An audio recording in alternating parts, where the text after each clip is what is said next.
is now in session. Good evening, ladies and gentlemen. I do sincerely apologize for the very long delay for today's episode of PCBC of the Pennsylvania College Basketball Court. This is Season 2, Episode 24 of this incredible podcast on this beautiful Tuesday evening, January 28th, 2025. I'm your host, the Honorable Judge Noah, reporting live from Slippery Rock, Pennsylvania. On tonight's episode, we're going to be doing a recap of the games that occurred on Saturday, January 25th, which there were 8 games on the schedule. And then we'll be looking at the 8 games that occur tomorrow on Wednesday, January 29th, which we are under 24 hours away from tip-off for a lot of these games. All right. With that being said, let's look at our PSAC Athletes of the Week. Then we go to standings, and we'll start with the recap. So the PSAC East Athlete of the Week was Chase Parr out of the Shepherd Rams. Ford grad student from Mount Airy, Maryland. Parr averaged 17 points and 7.5 rebounds after going 2-0 last week for Shepherd. Wins over Bloomsburg and Kutztown. For the week, he shot 12 of 21 from the floor, added 3 steals and 4 blocks. East Division Defensive Player of the Week goes to Kevin Coleman of the Lock Haven Bald Eagles, center and junior from Harrisburg, Pennsylvania. Coleman led the Bald Eagles to a pair of PSAC victories last week over Shippensburg and Millersville. In the win over Shippensburg, Coleman blocked 4 shots and made 2 steals. The transfer from Wheeling University also finished with 13 points, 10 rebounds, recording a double-double. In a last-second victory over Millersville, Coleman added 3 more blocks and a steal while also adding 16 points, dishing out 5 assists and pulling in 5 rebounds as the Bald Eagles held on to win against Millersville, which we'll talk about here later on. The West Division Athlete of the Week goes to Sanker Evren of Edinburgh. He's a forward and junior from Adana, Turkey. Evren had another outstanding week, leading Edinburgh to a 1-1 performance. On the week, he averaged 25.5 points, 15.5 rebounds, 2 steals, and 2 assists per game. He shot 18 of 21 from the field and was 15 of 16 from the line. In the Scots loss to Seton Hill, he scored a season-high 30 points on 12 of 14 shooting. Also was able to tally 16 rebounds, with 9 of them being offensive rebounds. Against California, Everin tallied another double-double with 21 points and 15 rebounds. He also tallied 3 steals and 2 assists and a block. He leads the PSAC and ranks second in the nation in double-doubles with 15, and it includes 8 in a row. He also tied 3 steals and 2 assists and a block. His 13.1 rebounds is also number 1 in the conference and number 3 overall in Division II. The defensive player of the week for the PSAC West was Day Waters of Slippery Rock University. He is a guard and junior from Silver Spring, Maryland. Day Waters led a shorthanded Slippery Rock men's basketball team to an impressive 11-point comeback victory over IUP, which was SRU's lone game last week. The victory gave SRU 2 straight wins over IUP, a feat not accomplished by SRU since 2009. However, IUP has won the last 33 matchups at home, and SRU has not won in Indiana since 1992. So that streak is still up for grabs right now for SRU. But I doubt they're going to. I think IUP will win that matchup. We shall see. The junior guard blocked a career-high 4 shots and made 1 steal and grabbed 5 out of 7 rebounds. 5 of his 7 rebounds on the defensive glass. Additionally, he added 17 points offensively, which was crucial for Slippery Rock's win, since SRU was without the services of the injured Maseo Austin and Joe McGoings, who are 2 of the top 15 scorers in the Pennsylvania State Athletic Conference. Believe it or not, my co-op that I actually was student teaching for told me that the PSAC was probably the dumbest name for a conference you could ever think of. I mean, I get it. It makes a lot of sense. I have a lot of respect to Kaimani Moreira for Freshman of the Year. Who do I think is going to win it? Because it's PSAC, I think, is a participation trophy at this point. I think it's going to go to Pace Proser for PSAC West Rookie of the Year. Do I think that he deserves it? No. I think it deserves to one of the guys from IEP. Kaimani is definitely up there for Rookie of the Year. It's probably going to come down to either Kaimani Marrero or Pace Proser. I would pick Kaimani 10 out of 10. All right, let's look at the standings. In the PSAC East, leading the way still up 2 games on the number 1 seed in the East would be the Westchester Golden Rams. They are 11-1 in conference play and no longer have to worry about the fact that they have the best overall record out of any of the PSAC teams. They are 16-3 overall this year and have won their last 4 games. Second place, 9-3 in conference play, 13-6 overall. They've won their last 5 games. That would be the Shepherd Rams. So the Rams and Golden Rams still the top 2 teams in the East. In third place is East Stroudsburg. They're 8-4 in conference play, 14-5 overall this year, and they won their previous matchup. Millersville is 4th place at 7-5 in conference play, 11-8 overall. They lost their previous matchup to Lock Haven. 5th place at 6-6 in conference play, 9-9 overall. They've won their last 2 games. That'd be the Lock Haven Bald Eagles. 6th place is Shippensburg. They're 4-8 in conference play, 7-12 overall. Won their previous matchup against Cheney. In 7th place, just a game behind them in the number 7 spot is Kutztown. They're 3-9 in conference play, 7-12 overall, and had lost their previous matchup to Shepherd, which was on Saturday. 8th place, they are 3-10 conference play, 6-13 overall this year on a 2-game losing streak. That is the Mansfield Mountaineers, coming off a loss to East Stroudsburg, which we'll talk about momentarily. And in dead last, that would be the Bloomsburg Huskies. They're 2-10 in conference play, 3-16 overall this year on a 4-game losing streak. In the West, ladies and gentlemen, there are officially no PSAC teams undefeated anymore.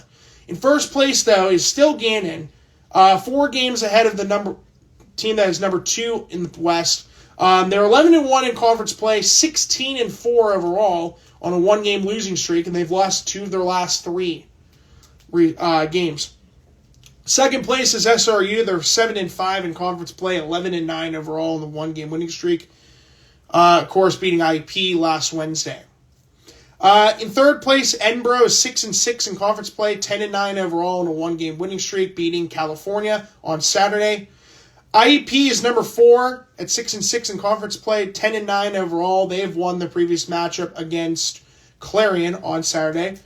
5th place, with a coming off the most shocking win of the weekend, is Seton Hill. They're 5-7 in conference play, 12-8 overall on a 2-game winning streak. They're number 5 spot. In 6th place is California at 5-7 in conference play, 10-10 overall on a 2-game losing streak. Just sitting outside the playoffs via tiebreaker. At the bottom at the 3 teams at 5-7 in conference play is Pitt Johnstown. They are 9-10 overall in the season. They lost the previous matchup, which was on Wednesday. That was against Gannon. And in 8th place, the team in dead last in the PSAC West is the Clarion Golden Eagles. They are 4-8 in conference play, 9-9 overall, and they lost their previous matchup, which was on Saturday against IEP, which we'll talk about here again just momentarily. So, we got the standings out of the way. We got the PSAC Athletes of the Week. Congratulations to all 4 players. Now, what about these 8 games? Well, you can basically break it down into 3 categories. The first one we're going to deal with is blowouts. And I mean blowouts. The second category we'll get to is my upsets. Teams that the 2 matchups I actually got incorrectly out of 8 matchups. And then the 1 game that actually was decided by only 3 points. So how this will work for this episode is we're going to go by lowest blowout to the biggest blowout. Spoiler alert, the lowest blowout for team winning this week was 23 points. Don't worry, it's going to get worse. All right, let me pull it up now. This darn thing. There we go. All right, so let's start at the beginning.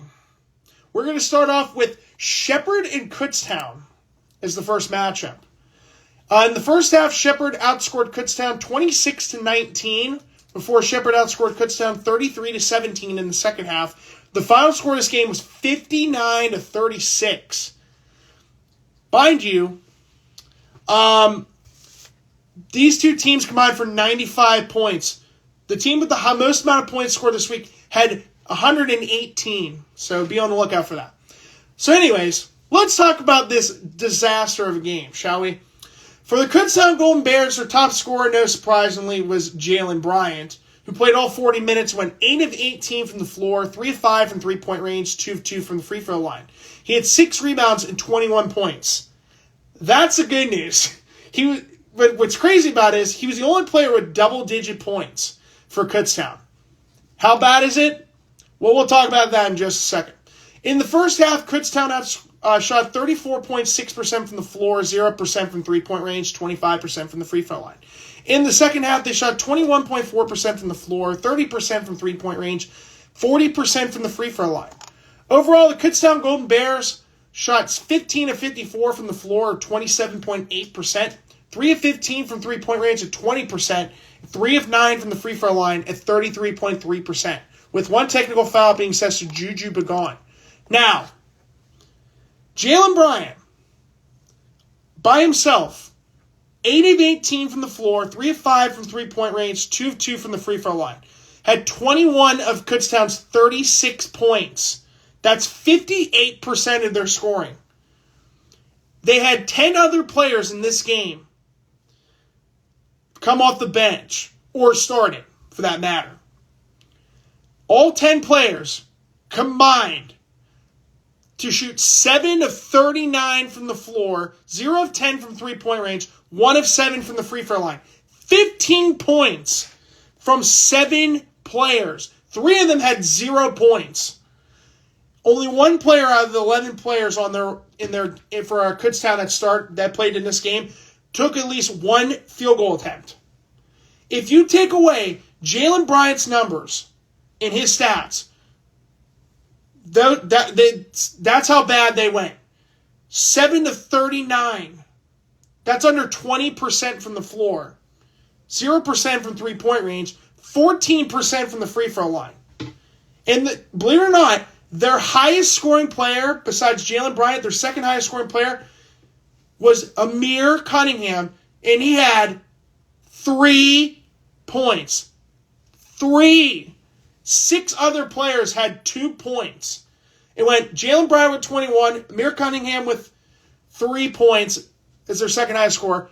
Juju Begon, Jaden McGee, Jordan Nicolo Abisolo, Cameron Roberts, and Tyler Kolnick each had 2 points. 6 other players had, wait, was it? Yeah, 1, 2, 3, 4, 5, 6. Yeah, I'm sorry. And Yamir Satterfield. 7 players combined for 15 points. That is just, I don't know what to say. That's abysmal. That's terrible. So anyways, that was Kutztown's performance, where their top scorer had 58% of their points. Let's talk about Shepherd's hot scorer, which was Chase Parr, the PSAC East Athlete of the Week. In 33 minutes, was 5 of 12 from the floor, 0 of 1 from three-point range, 9 of 11 from the free throw line, 9 rebounds, 1 assist, 2 blocks for 19 points. Marcus Banks in 29 minutes was 5 of 13 from the floor, 1 of 6 from three-point range. 5 rebounds, 3 assists for a total of 11 points. The first half, Shepherd shot 37.5% from the floor, 16.7% from three-point range, 70% from the free throw line.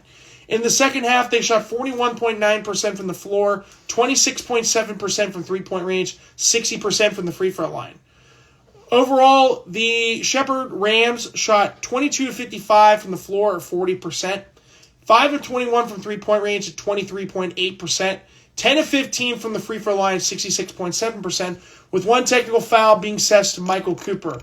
Thanks to this win, Shepherd, winning 59-36, improved to 13-6 on the season, 9-3 in conference play. Kutztown drops to 7-12 and 3-9 in conference play. Forgot to mention that before we got started with the recap of this game. So that's the good news. So the 23 points is the low bar, the low, what we'll call the floor. the ceiling, we're just getting started with the blowouts. All right, where are we at next? Let's see. If I can do my math. Okay, wait, no, I got it. Okay. We're going to start off with Cheney and Shippensburg. So two matchups ended up being 27 points. So anyways, let's talk about this one. Cheney and Shippensburg. Shippensburg outscored Cheney in the first half 46-34. In the second half, Shippensburg outscored Cheney 49-34. Final score, Shippensburg winning 95-68. Shippensburg improving to 7-12 in the season. Non-conference game for them, so that doesn't matter. Cheney drops to 2-15 on the season. Top scorer, actually there was two guys with 14 points each for Cheney. Nathan Pettis Jr. in 27 minutes was 4 of 6 from the floor, 3 of 4 from three-point range, 3 of 4 from the free throw line, 5 rebounds, 1 assist, 2 blocks, 2 steals for 14 points. Joshua Blackman in 23 minutes was 6 of 9 from the floor and 2 of 3 from three-point range, 2 rebounds, 1 assist, 2 steals for 14 points.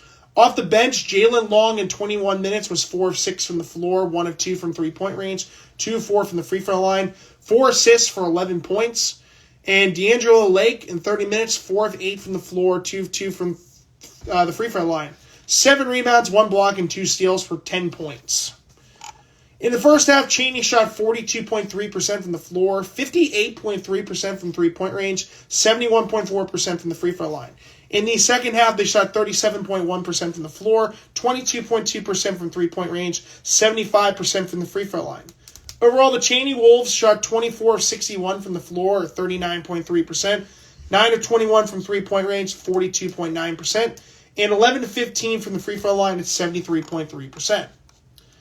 For Shippensburg, their top two scorers had 20 points. Marcus Frank in 30 minutes was 10 of 14 from the floor, recording 7 rebounds, 2 assists, and 1 block for 20 points. Timmy Connor in 29 minutes was 8 of 11 from the floor and 4 of 6 from three-point range, 5 rebounds, 3 assists, 1 steal for 20 points. Trey Martin in 30 minutes, 7 of 15 from the floor and 2 of 7 from three-point range, 4 rebounds, 4 assists, 1 steal for 16 points.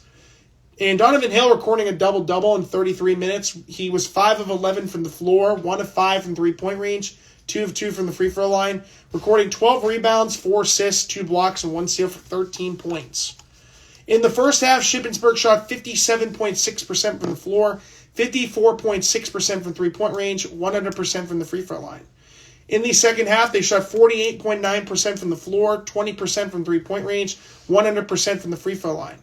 Overall, the Shippensburg Raiders shot 41 of 78 from the floor, or 52.6%, 9 of 26 from three-point range at 34.6%, 4-4 from the free throw line at 100%.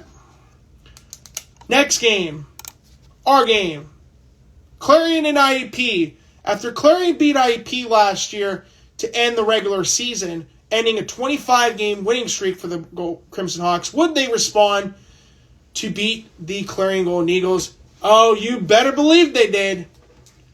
So, IEP in the first half outscored Clarion 41-32 before IEP outscored Clarion 43-25 for the Crimson Hawks win 84-57 over Clarion. The Crimson Hawks improved to 10-5 or 10-9. I wish they were 10-5. 10-9 on the season and 6-6 in conference play. Clarion drops to 9-9 and 4-8 in conference play. The top scorer in this game for Clarion was Cam Kearney, who in 33 minutes was 5 of 10 from the floor, 3 of 5 from three-point range, 4 of 5 from the free throw line, 3 rebounds, and total of 17 points. Off the bench, Kendon Peebles in 18 minutes was 4 of 7 from the floor, 2 of 4 from three-point range, 2 of 5 from the free throw line, recording 2 rebounds and total of 12 points. In the first half, Clarion shot 37.9% from the floor, 35.3% from three-point range, 80% from the free throw line. In the second half, Clarion shot 29.2% from the floor, 23.1% from three-point range, 61.5% from the free throw line. Overall, the Penn West Clarion Golden Eagles, they shot 18 of 53 from the floor, 34%, 9 of 30 from three-point range, 30%. 12 of 18 from the free throw line, 66.7%. With one technical foul being assessed to Gavin Cote. For IUP, their top scorer was Christian Moore, who was one of two players for the Crimson Hawks who recorded a double-double. In 31 minutes, was 9 of 15 from the floor. A well done performance for Christian Moore from three-point range. After going 1 of 11 on Wednesday last week against SRU, he went 5 of 10 from three-point range against Clarion on last Saturday, recording 10 rebounds, 3 assists, 2 steals for 23 points. Tyler Grove in 29 minutes was 7 of 15 from the floor, 3 of 8 from three-point range, 2 of 3 from the free throw line. 2 of 2 from the free throw line. He recorded 10 rebounds, 1 assist, 1 block, and 1 steal for 19 points. What are the two players up for Freshman of the Year? IEP Kaimani and who? Pace Prosser of Gannon University is who I have as my other pick. But I would still pick Kaimani 10 out of 10 if he's still on here. Speaking of which, Kaimani Marrero in 31 minutes was 6 of 8 from the floor, 2 of 4 from three-point range, 2 of 3 from the free throw line, 3 rebounds, 6 assists, 2 steals for 16 points. Demir Brooks in 20 minutes was 5 of 7 from the floor, 2 rebounds, 3 assists, and 1 steal for 10 points. Sart Furton in 17 minutes, 2 of 2 from the floor, 1 of 1 from three-point range, 3 rebounds, 1 steal for 5 points. Guys coming off the bench. Ian Herring in 30 minutes was 2 of 10 from the floor, 1 of 4 from three-point range, 8 rebounds, 2 assists, 2 steals for 5 points. Alfonso Pickens Jr., 18 minutes, 1 of 4 from the floor, 0 of 3 from three-point range, 1 assist and 2 points. Luke Triggs in 14 minutes, 0 of 1 from the floor, 0 of 1 from three-point range, 2 of 4 from the free throw line, 1 rebound, 1 assist, 1 steal for 2 points. Callum McNamara in 6 minutes was 1 of 2 from the floor, had 1 rebound and a total of 2 points. Sebastian Campbell made his second game, came in for the Crimson Hawks late in the second half for IEP. Good for him. 2 minutes, had no stats, and Anthony Watson also returned playing for IEP in the final 2 minutes of the game, also recorded no stats. Let me just put his name. From Gannon.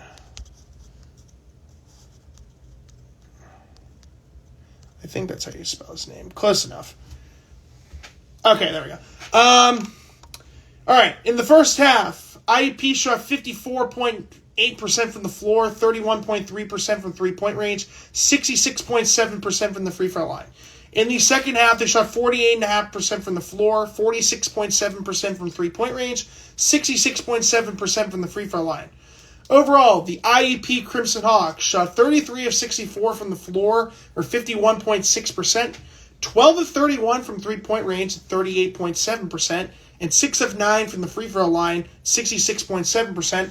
And for the second straight game, the IEP Crimson Hawks had a player record a technical foul, which was this one technical foul was assessed to Ian Herring after a scrap where he and Gavin Cote were both going after the ball.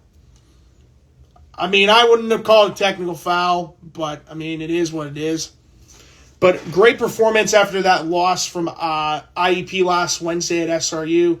Definitely needed this performance because they're going to be having a big test coming up tomorrow night. So, the second highest blowout game goes to Bloomsburg and Westchester. In the first half, Westchester outscored Bloomsburg 55-28. In the second half, Westchester outscored Bloomsburg 46-24. Final score of this game was 101-52 in favor of Westchester. 49-point victory for the Golden Rams. Westchester improves to 16-3, which is the best record overall in the PSAC of any of the teams. And Bloomsburg 3-16 on the season, 2-10 in conference play. The top scorer for Bloomsburg was Danny Bruce in 13 minutes, was 5 of 8 from the floor and 1 of 3 from the three-point range. 2 rebounds, 1 block, and 2 steals for 11 points. And Louis Wild in 25 minutes, 2-4 from the floor, 2-4 from three-point range, 4-5 from the free throw line, 4 rebounds, 2 assists for 10 points.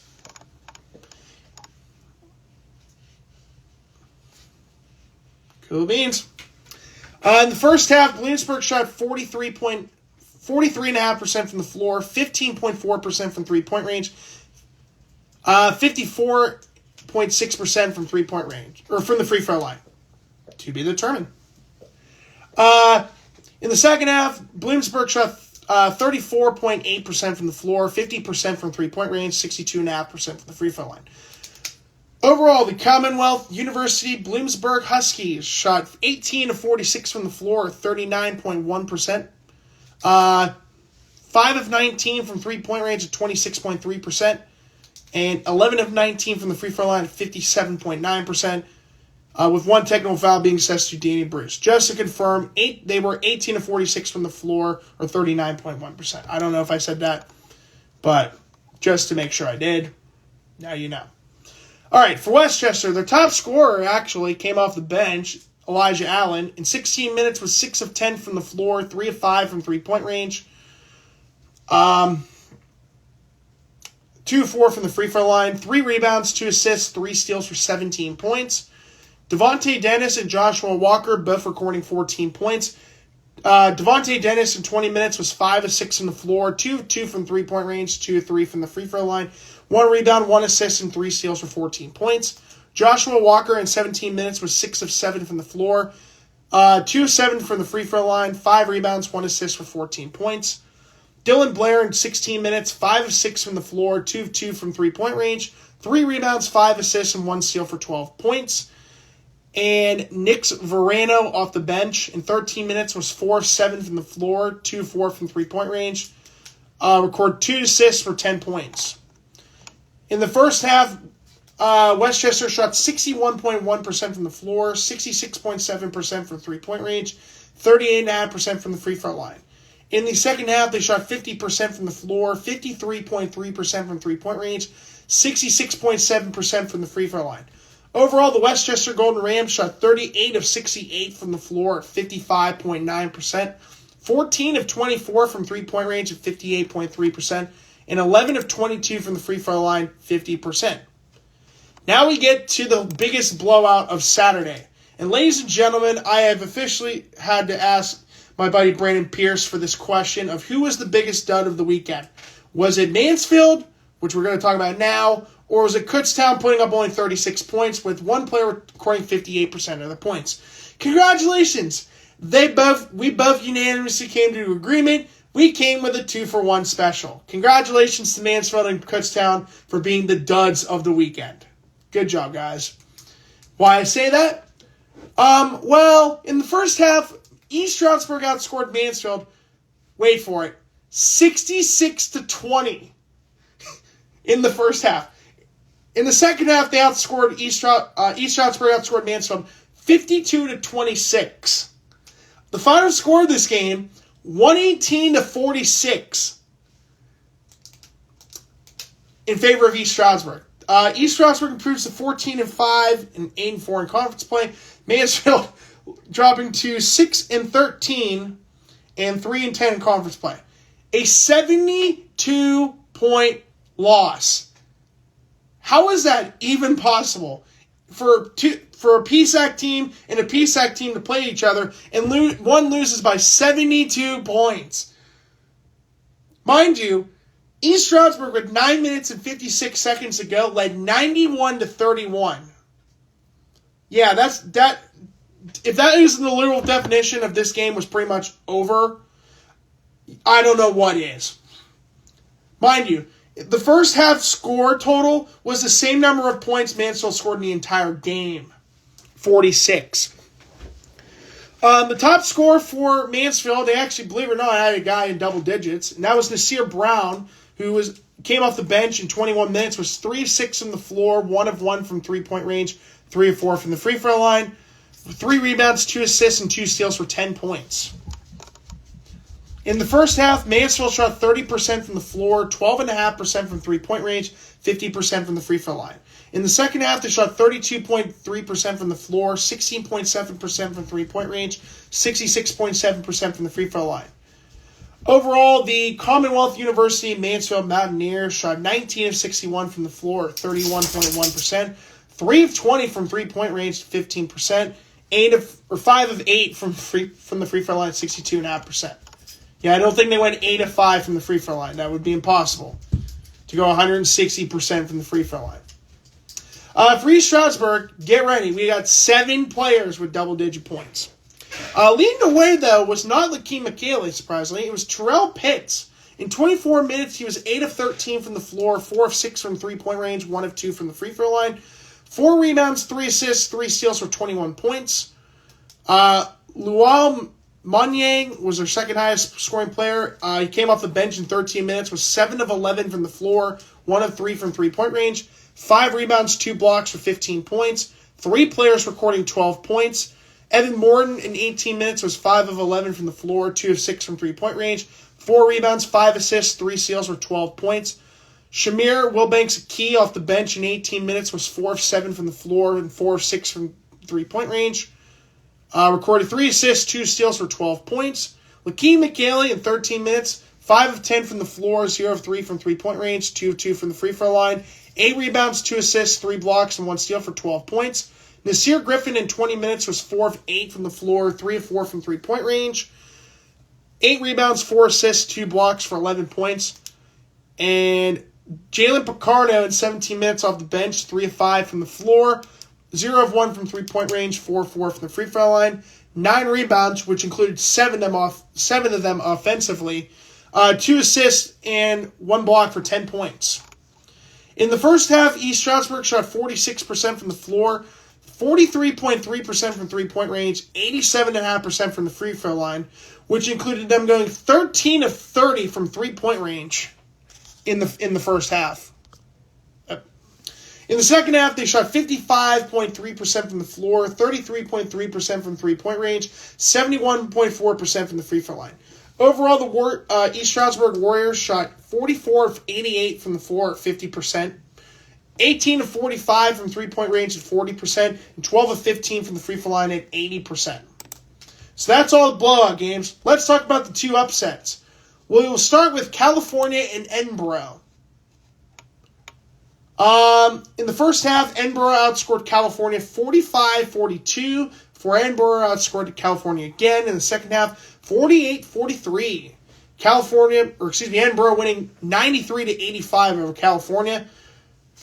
Edinboro improves to 10-9 on the season and 6-6 in conference play. California drops to 10-10 on the season, 5-7 in conference play. Top scorers for California, they had 2 players with 21 points. No surprise, it was the dynamic duo of Donald Whitehead Jr. and Cam Polak. Donald Whitehead Jr. Played all 40 minutes. He was 7 of 20 from the floor, 2 of 8 from three-point range, 5 of 5 from the free throw line, 6 assists, 1 steal for 21 points. Cam Polak in 34 minutes, 9 of 19 from the floor and 3 of 7 from three-point range, 2 rebounds and a total of 21 points. Jordan Buchanan in 36 minutes, 8 of 13 from the floor, 3 of 6 from three-point range, 6 rebounds, 1 assist, 2 steals for 19 points. And Keontae DeSeals off the bench in 17 minutes was 5 of 7 from the floor, 2 of 2 from three-point range, 4 rebounds, 1 steal for 12 points. In the first half, California shot 53.1% from the floor, 45.5% from three-point range, 100% from the free throw line. In the second half, they shot 48.6% from the floor, 40% from three-point range, 100% from the free throw line. Overall, the Penn West California Vulcans shot 34 of 67, or 50.7% from the floor, 11 of 26 from three-point range at 42.3%, 6 of 6 from the free throw line at 100%. For Edinboro, their top scorer was Steve Kelly in 35 minutes, was 7 of 17 from the floor, 2 of 8 from three-point range, 8 of 12 from the free throw line, 3 rebounds, 1 assist for 24 points. Saker Everin, who came in as the PSAC West Athlete of the Week, in 31 minutes was 6 of 7 from the floor, 9 of 10 from the free throw line, recording an impressive 15 rebounds, 2 assists, 1 block, and 3 steals for 21 points. Ryan Lajkovic, and I do apologize, he is not Swedish. He's from Sharpsville. I don't know, the name just kind of threw me off. Maybe he is Swedish heritage. I don't know, but I'm not going to say that he's 100% certain, so we don't know. But anyways, Ryan Lajkovic in 21 minutes was 6 of 9 from the floor, 3 of 5 from three-point range, 4 of 4 from the free throw line, 7 rebounds, 1 assist, and 1 steal for 19 points. And Bryce Baez in 34 minutes was 5 of 8 from the floor, 0 of 1 from three-point range, 6 of 9 from the free throw line, 5 rebounds, 1 and 1 steal for 16 points. In the first half, Edinburgh shot 53.1% from the floor, 18.2% from three-point range, 81.8% from the free throw line. In the second half, they shot 46.4% from the floor, 30.8% from three-point range, 75% from the free throw line. Overall, the Penn West Edinburgh Fighting Scots shot 30 of 60 from the floor, or 50%, 6 of 24 from three-point range at 25%, and 27 of 35 from the free throw line at 77.1%.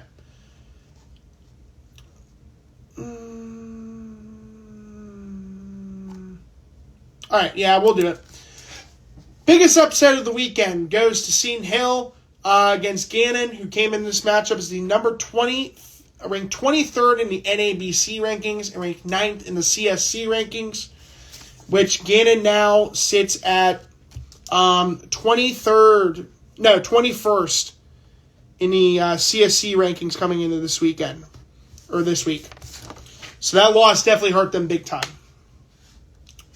All right. In the first half, Gannon outscored Seton Hill 38-32. For Seton Hill outscored Gannon 47-34. Seton Hill pulling off one of the biggest, if not the biggest, upset of the year for the PSAC, especially in the PSAC West so far this year. Seton Hill winning 79-72 over the Gannon Golden Knights. Seton Hill improving to 12-8 on the season and 5-7 in conference play. Gannon drops to 16-4 and earned its first loss in the PSAC this season. They are now 11-1, tied for the overall best record in the PSAC with Westchester.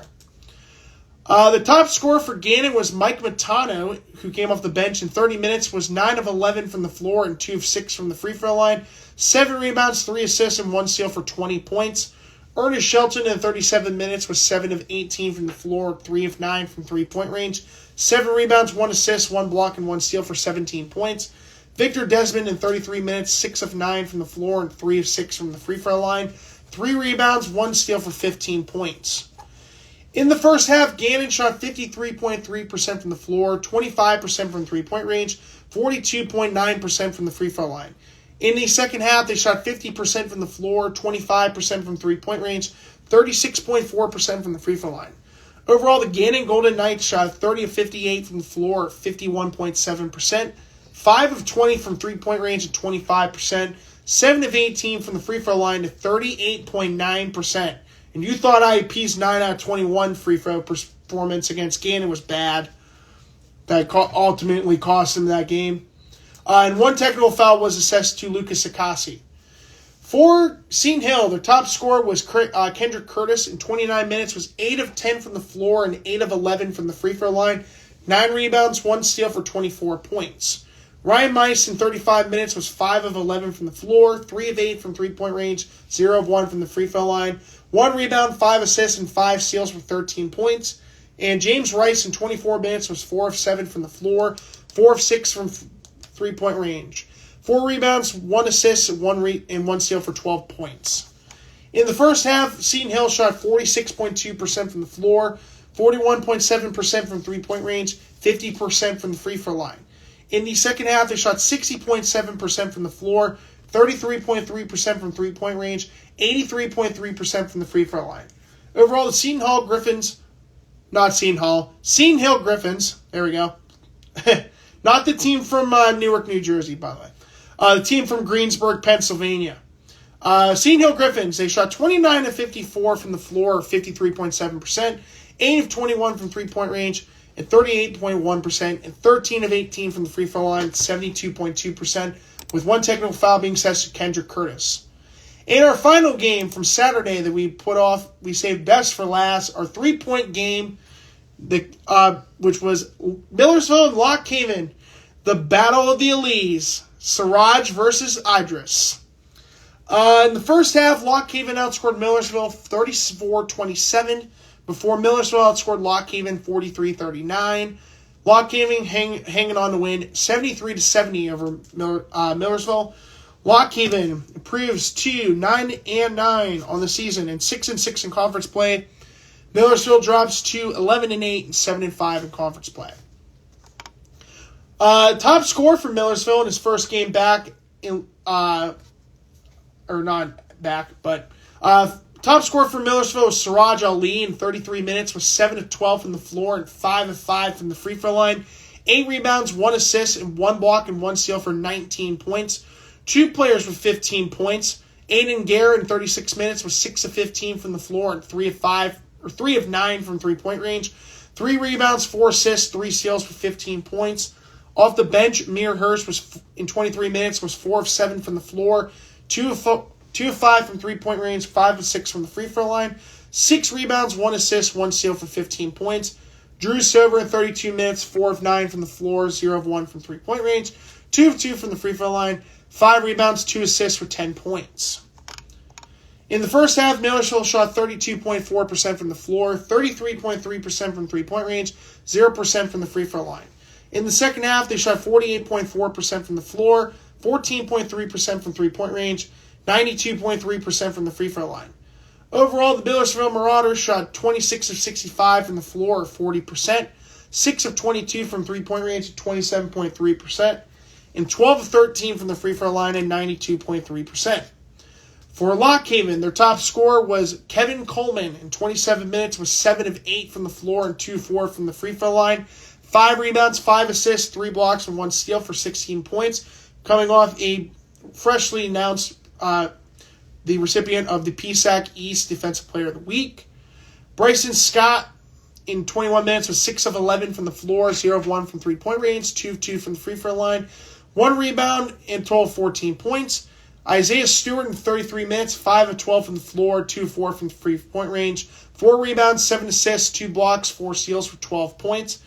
And we'll throw them in there. Idris Ali, because Siraj did really well for Millersville. Idris Ali, not so much. In 19 minutes off the bench was 1 of 4 from the floor and 4 of 4 from the free throw line. 1 rebound, 1 assist, 1 block for 6 points. Not terrible, but it could have been a lot better for him. But Lock Haven won the matchup. So Idris wins the first battle of the Ali brothers. These two teams will meet again in Millersville. Be on the lookout for that. I don't know actually if Lock Haven's played at Mansfield yet. I want to look that up. Or I'm going to check here in just a second. Let's see. No. Lock Haven at Bloomsburg. They must have already played. Well, let me see. Hold on. We'll get to the stats here. In the first half, Lock Haven shot 53.6% from the floor, 16.7% from 3-point range, 75% from the free throw line. In the second half, they shot 42.4% from the floor. Oh, wait. Oh, yeah. They did play them. Okay. 42.9% from 3-point range, 72.7% from the free throw line. Overall, the Commonwealth University Lock Haven Bald Eagles shot 29 of 61 from the floor, 47.5%, 4 of 13 from 3-point range of 30.8%, and 11 of 15 from the free throw line, 73.3%, with 1 technical foul being assessed to Eli Washington. So, Idris Ali did play at Mansfield. Lock Haven played them on January 18th, so that was not this past Saturday, but the previous Saturday. So, actually, let me see if Millersville played them. So, Idris Ali lost in his return to Mansfield. Does Millersville play at Mansfield yet? Let's see. Yeah, they did. Okay, so both of them already made their returns. Believe it or not, actually, that's kind of funny. Millersville played at Mansfield January 15th, so it was the 2 weeks ago. It would have been Siraj returning to Mansfield against Mansfield on January 15th, and then January 18th, his brother Idris made his return to Mansfield. So they already don't have to worry about that. So at least that's out of the picture. But I think Siraj Ali is still a junior. If he returns to Millersville next year, he'll have another crack at playing at Mansfield. That would be cool. Andrew Shaw, believe it or not, I believe at this time later last year, he was in the transfer portal, had ended up transferring to West Liberty. He's back in the transfer portal again, so it'll be interesting to see what happens there. Also, congratulations to Russell Wilson for making his 10th Pro Bowl in his first year as a Steeler. Yeah, I don't know how I feel about that, but that's okay. We'll move on. All right. So the 8 games that are occurring tomorrow on Wednesday, January 29th, 2025. So overall on Saturday, got 6 out of 8 games correct. The only 2 games I got incorrect were the 2 games I had just announced were upsets. California over Edinburgh, got that game incorrect. Gannon at Seton Hill, got that game incorrect. All the other 6 games I got correct. So another 6-2 performance. 12-4 last week over the 2 days. So far, 219 games down. I think we have about 74, 75 games left now in the season. Excuse me. I've gone 144 out of 219 games correct. That is 65.8% of the games I've gotten correct. So, slowly improving. Can we get to 70%? That'd be awesome. Very unlikely, but it's worth a try. Let's talk about the games tomorrow. So we got 7 games at 7:30 and 1 game at 8 o'clock.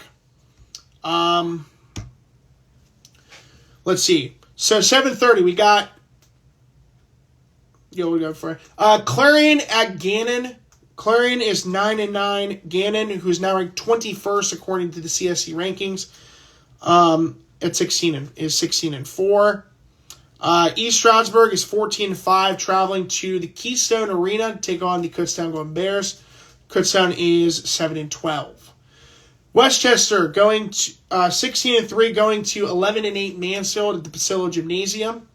Seton Hill 12-8, traveling to the UPJ Wellness Sports Center to take on the Pidgeon Sound Madcats, who are 9-10, and this is, oh wait, no, that's right, Sean Dillon already would have made his return to Seton Hill at that point as well, I believe. No, actually, I think that might be the last game of the season for them.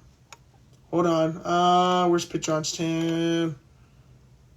Okay, yeah, so Sean Dillon will be making his return to Seton Hill on Wednesday, February 26th. So that'll be thing to write down. I'm going to write down later. Anyways, Pitt Johnstown.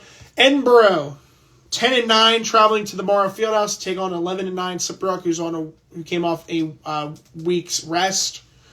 Lockhaven, traveling to Bloomsburg. Lockhaven is 9-9, Bloomsburg 3-16. The final 7:30 game, IEP, which we'll get to our scouting report for that game in just a moment. 10-9, traveling to 10-10 California for the Convocation Center. And then the 8 o'clock game is Shepherd, who is 13-6, traveling to 7-12 Shippensburg. So let's look at the scouting report for tomorrow's matchup between IEP and California.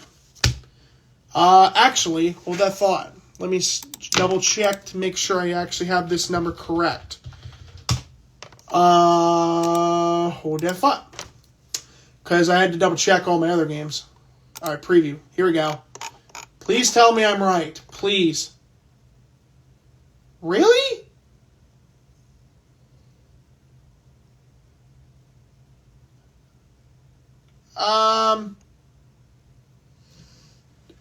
Okay.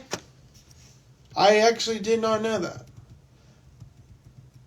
No, I don't believe that. Anyways, according to their website, it's the 100th. This is their 101st all-time matchup. There's no way. There's no way. But anyways, IEP all-time record 1,506 and 786 all-time, 657 winning percentage. This is their 2,293rd all-time game in program history. IEP comes in this matchup 10-9, 6-6 in conference play, holding the number 5 seed in the PSAC West. California is... Actually, wait a minute. Are we 4th? No, we're 4th. I don't know why I put 5th. Yeah, I don't know why I put 5th. Excuse me. Hold that thought. Yeah, I put 4th for the other one. Well, all right. So IEP is actually 4th in the PSAC West, not 5th, sorry. They came off a 27-point win against Clarion on Saturday, in which they won 84-57. California is 10-10 on the season, 5-7 in conference play, 6 in the PSAC West, coming off a 8-point loss at Edinburgh. This is a 7:30 p.m. Eastern Standard Time game at the Convocation Center in California, Pennsylvania. From my house to Convocation Center is roughly 95 miles. From the Kovalchik to the Convocation Center, it is approximately 72.4 miles or 116.5 kilometers. About a 1 hour and 20-minute drive. Let's look at the map. So, very simplistic drive. From Indiana, take 119 to get the US 22 corridor. Keep going on US 22, hit Pennsylvania 66 toll road. Or you can also cut through Greensburg. Either one works on US 119. It'll take you to I-70 past New Stanton and go on the I-70 for about 25 minutes. Head south on Pennsylvania 43 toll road. Make one couple miles down the road is the good old city of California, Pennsylvania, right on the Monongahela River. And then what I call the Monongahela Valley. But it should be a good matchup tomorrow. Hopefully we'll see IEP come through with a win. Hopefully. So, this is the 201st all-time matchup between these two teams. IEP leads the all-time series 126-74. The last matchup between these two teams, I actually went to both games against Cal last year. The one at home against Cal, in which they lost, thanks to the refs. And the most previous matchup, which was February 28th, 2024, at the Convocation Center. California won 75-68. This is their first matchup in 336 days going into tomorrow. So let's look at the 7 key elements of my fundamentals of basketball. Offensively, IEP is 13th out of 17 teams in the PSAC at 73.6 points per game. They are 13th. California comes in as the number 3 team in offense at 84.8 points per game. So the advantage goes to California. Defensively, IEP is tied for 3rd in the PSAC with Westchester at 71.7 points per game. California is 3rd to last at 15th place at 81.8 points per game.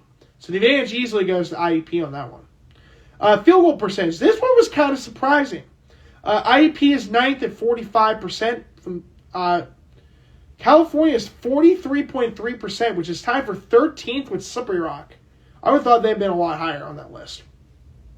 So the advantage goes to IEP on that one. 3-point field goal percentage is pretty close. IEP is 8th at 33.3%, but just slightly ahead of them in 7th place in the PSAC is California at 34% from 3-point range. So the advantage goes to California. Free throw percentage.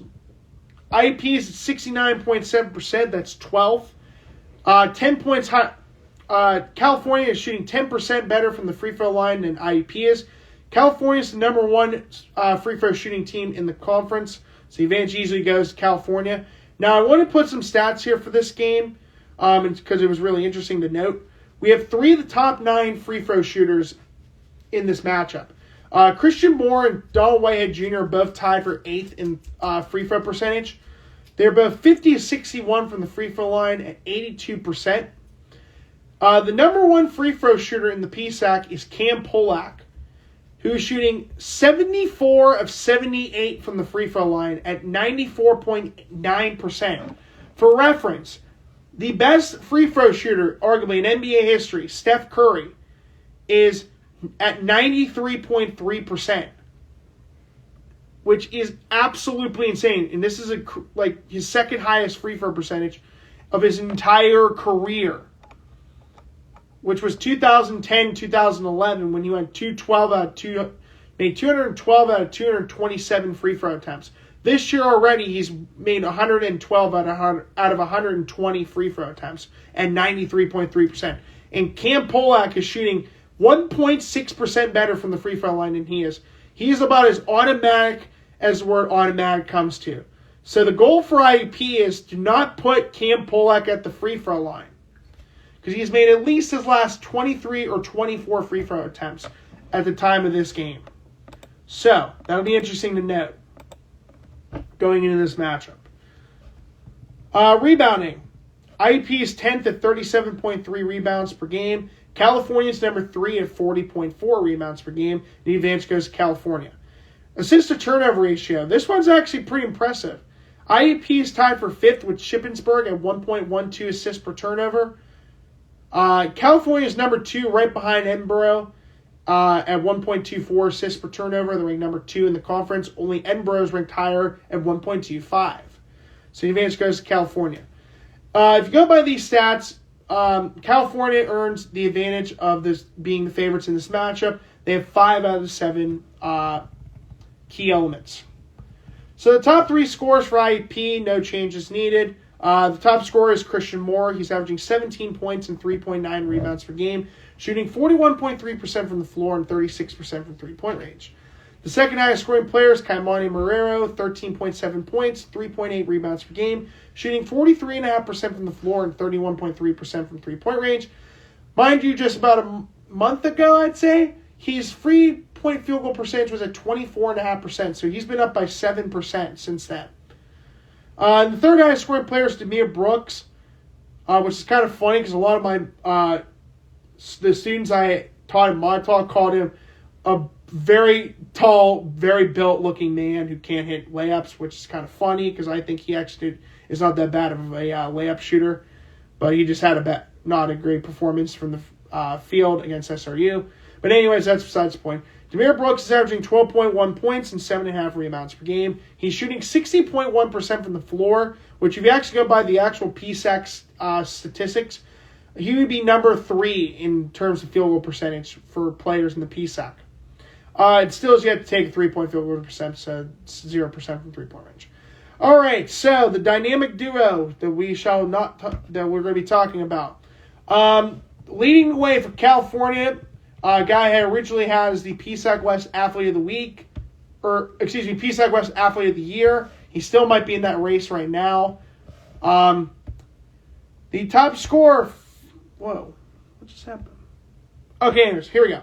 The top scorer for California and their best player, in my opinion, is a 5'10" guard and junior from Heritage, Pennsylvania, which is located about 35 minutes up the road from Slippery Rock, Pennsylvania. I ended up playing Hickory all 4 years of high school. Very good team during my time there. And he graduated and played his high school ball at Hickory High School, home of the Hickory Hornets. Have one of the best marching bands in the entire state for high school sports. Don Whitehead Jr. is their top scorer for California. Very local guy. He's averaging 19.1 points and 2.3 rebounds per game. He's shooting 43.9% from the floor, 40.7% from three-point range. The second highest scoring player is number 1. He's 6'2" guard and redshirt junior from West Hempstead, Pennsylvania. He played his high school ball at Steel Valley High School, which is the home of the alumni of Charlie Batch, who, believe it or not, was just inducted into the National High School Football Hall of Fame this past week. So congrats to him on that. Cam Polak. You never know what you're going to get. You're either going to get Steph Curry performance, or you're going to get a performance like he turns into Russell Westbrook. He's averaging 17.9 points, 4.7 rebounds per game, shooting 41.5% from the floor and 37% from three-point range. And another key guy having to step up because of injuries to Bryson Lucas and Keith Palak III is number 12. He is a 6'4" freshman guard/forward from Pensacola, Florida. played his high school ball at Robert A. Taft Institute High School in Cincinnati, Ohio. Jordan Buchanan. All right, Jordan Buchanan is averaging 10.3 rebounds, or 10.3 points, 4.4 rebounds per game, 43.5% from the floor, and 31.6% from three-point range. CAL, top 3 keys of the game. Number 1, I know I said this before from Saturday, or from the game for Saturday, clamp down on Cam Kearney. Well, we're going to clamp down on both Cam Polak and Donald Whitehead Jr. That's the first key. Try to avoid getting them easy shots. Make it difficult. If I'm IEP and I'm Joe Lombardi, make it difficult for them to shoot the ball. Make them have to take difficult shots that are going to be low percentage shots for them. And obviously, do not let them get to the free throw line. Again, Whitehead Jr. 82% from the free throw line. Cam Polak's about as automatic as you can get. He's only missed 4 out of 78 free throw attempts and almost 95% from the free throw line. Number 2, attack their ability to shoot. Again, the same thing I just said with Cam Polak and Donald Whitehead Jr. Try to have their other players try to do the work and get points. Do not let Donald Whitehead Jr. and Cam Polak just shoot from wherever they want. Because if that happens, this is going to be a rough game for IUP. So IUP really needs to focus on trying to, attack their ability to shoot the ball from three-point range, and especially trying to get, their dynamic duo to do all the work. And number 3, I love using this one because my buddy Bram Pierce, I literally told him that this was my third key of the game, and he actually was laughing hysterically when I told him this. Number 3, for the love of God, just let Danny Samcom get angry. This dude's about as red. Dude's face gets about as red as the California Vulcans colors. He also gets about as red as this marker. Or actually, correction, this marker. He also gets about as red as the poster behind me. So let Danny Samcom get angry, because God forbid if there's some stupid foul, he's going to have about a grade 3 level temper tantrum. So if I'm IEP, I try to do whatever I can to get underneath Danny Samcom's skin and try to absolutely dominate them tomorrow so that Danny Samcom's life is a living hell. All right, so with that being said, let's look at my picks and predictions for tomorrow's matchups. So we start with East Stroudsburg at Kutztown. This could be an upset watch, but I highly doubt that. I'm going to go with East Stroudsburg on that one. Clarion at Gannon. I think Gannon's going to rebound back against Clarion. Gannon's going to rebound back against Clarion. Westchester at Millersville, a game that could be potentially another upset watch, but I'm going to go with Westchester. Seton Hill and UPJ, I'm going to go with Pitt Johnstown beating Seton Hill. I think that game's going to be close. Edinburgh and SRU, another close game. I would really love to see Edinburgh win because it would help the standings out. And if IEP wins, then we have potentially a 3-way tie for 3 teams at 7-6 in conference play. And mind you, IEP does not play until February 5th after their matchup against California tomorrow, in which they'll face Penn State Dude Boys, which is their last non-conference game of the season. Game that I'm trying my best to get to go to next week, but we will see. All right, Edinburgh and SRU. I'm going to stick with Slippery Rock on that one. I think SRU is going to win. I would love to see Edinburgh win, just for the reasons. Lock Haven and Bloomsburg. I think Lock Haven's going to win. Although Lock Haven's been terrible on the road this year, especially when I thought they were going to beat Mansfield.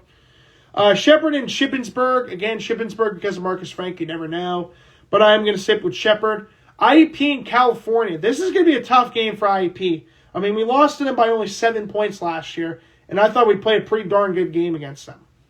So, if IEP can find a way to shut down Cam Polak and Donald Whitehead Jr. from getting easy shots tomorrow, then I think IEP does have a very favorable matchup against California. Because Kaimani Barrero, Tyler Grove's been doing pretty well shooting the ball. Christian Moore, I think, could go off for 20. Tyler Grove could maybe go off for 15 and 7. I'm going to say Kaimani goes off for 15 and 6 with maybe 6 assists and 4 rebounds. So let's say IEP is going to pull off this upset tomorrow on the road at the Convocation Center and get their first win there in nearly 2 years. So I'm going to go IEP beating California tomorrow. Anyways, guys, that is going to do it for Season 2, Episode 24 of the PCBC. Now, originally, I know I had been kind of lackluster with the scheduling. Normally, I was filming on Thursdays. But Episode 25 of Season 2 will be filmed. I'll be filming on Friday. So be on the lookout for that. Time-wise, I don't know yet. But we shall see. But once again, I'm your Honorable Judge, Noah, reporting live from Slippery Rock, Pennsylvania. Saying so long and have a great rest of your remaining time here on this beautiful Tuesday, January 28th, 2025. Till then, I'll see you guys Friday.